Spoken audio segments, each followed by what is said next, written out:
Hello সবাইকে, welcome back to my channel. তো আজকে হলো বুধবার আর এখন বাজে হচ্ছে 11টার মতো।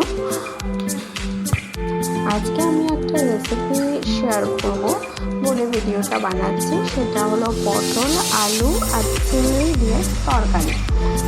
তো কড়ার মধ্যে তেল দিয়ে পটলটা দিয়ে দিয়েছি। ভালো করে পটলটা ভেজে নিতে হবে। ভালো করে পটলটাকে ভেজে নিয়ে তারপরে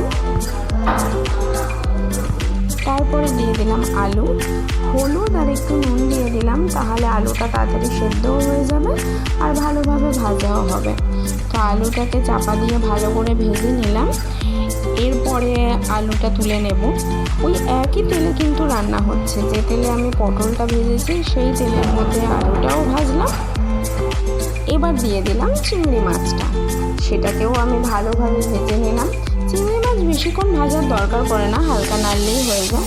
আদা রসুন পেস্ট করে রেখেছি, আর এটা হচ্ছে চারমগজ আর কাজু বাদাম, সেটাও পেস্ট করে নেব। ওই একই তেলের মধ্যে গোটা গরম মশলা দিয়ে তারপরে দিয়ে দিলাম পেঁয়াজটাকে ভালোভাবে ভেজে নেব। একটু নুন দিয়ে দিলে পেঁয়াজটা তাড়াতাড়ি নরমও হয়ে যায় আর ভাজাও হয়ে যায়। তো তারপরে একটু চিনি দিয়ে দেবো, কারণ রান্নাতে মা বলে যে অল্প একটুখানি চিনি দিলে তাহলে নাকি রান্নাটা ভালো হয়।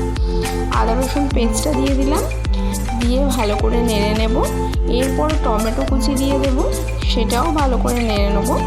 টমেটোটা যখন নরম হয়ে যাবে তখন হলুদ গুঁড়ো, লঙ্কা গুঁড়ো, জিরে গুঁড়ো আর ধনে গুঁড়ো এই মশলা দিয়ে ভালো করে নেড়ে নিতে হবে।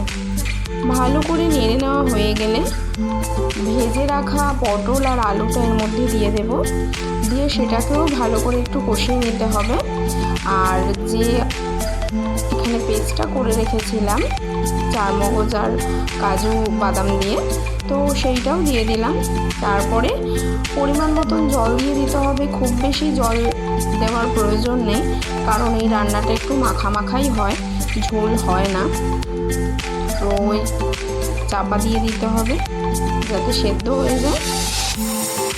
সেদ্ধ হয়ে যাওয়ার পর চাপা খুলে একটুখানি নেড়ে নিয়ে চিংড়ি মাছগুলো দিয়ে দেবো, যেগুলো ভেজে রেখেছিলাম, দিয়ে ভালো করে নেড়ে নেব। এবারে দিয়ে দিলাম গরম মশলা গুঁড়ো। এটা হচ্ছে সর্বশেষ রান্না। গরম মশলা গুঁড়ো দিয়ে একটু নেড়ে চেড়ে ব্যাস রেডি আমাদের পটল চিংড়ি। এটা কিন্তু গরম গরম খেতে বেশ ভালো লাগে। সবাই একবার ট্রাই করবে, কেমন লাগলো জানিও।